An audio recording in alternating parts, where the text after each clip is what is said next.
जब सृष्टि का क्रम आगे बढ़ा तब समय का भी निर्माण हुआ। समय जो सब कुछ बदल देता है, जो जन्म देता है और अंत भी करता है। ब्रह्मा का एक दिन साधारण दिन नहीं होता।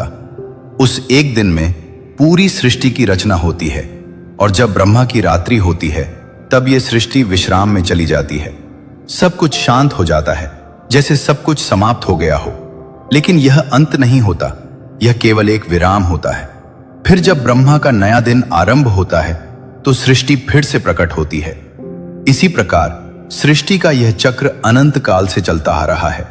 समय को युगों में बांटा गया है, सतयुग, त्रेता युग, द्वापर और कलयुग। हर युग का अपना धर्म, अपनी शक्ति और अपनी अवधि होती है।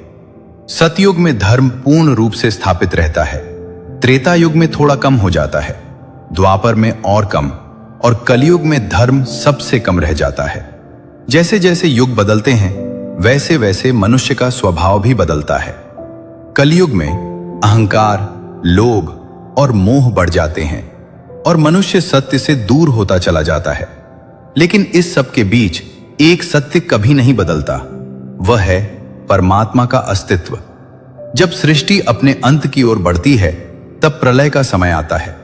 प्रलय में सब कुछ नष्ट हो जाता है। पृथ्वी, आकाश, अग्नि, वायु और जल सब अपने मूल रूप में विलीन हो जाते हैं। सभी जीव फिर से उसी परम तत्व में समा जाते हैं जहां से उनकी उत्पत्ति हुई थी। उस समय केवल एक ही शक्ति शेष रहती है, भगवान शिव। वे ही साक्षी होते हैं, वे ही आधार होते हैं। प्रलय के बाद फिर से सृष्टि की इच्छा उत्पन्न होती है और भगवान की प्रेरणा से ब्रह्मा फिर से सृष्टि की रचना करते हैं। इसी प्रकार सृष्टि का निर्माण, पालन और संहार निरंतर चलता रहता है। एक समय ऐसा भी आया जब पूरी पृथ्वी जल में डूब गई। चारों ओर केवल जल ही जल था। तब भगवान ने वाराह रूप धारण किया।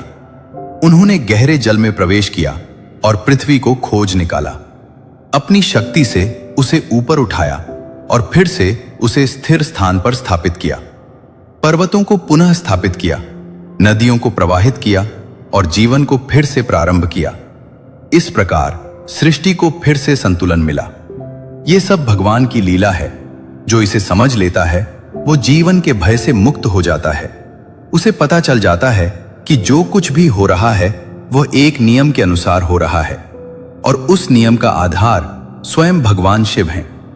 जो इस सत्य को जान लेता है वह कभी विचलित नहीं होता। वह हर परिस्थिति में शांत रहता है और अंत में उसी परम तत्व में लीन हो जाता है। हर हर महादेव।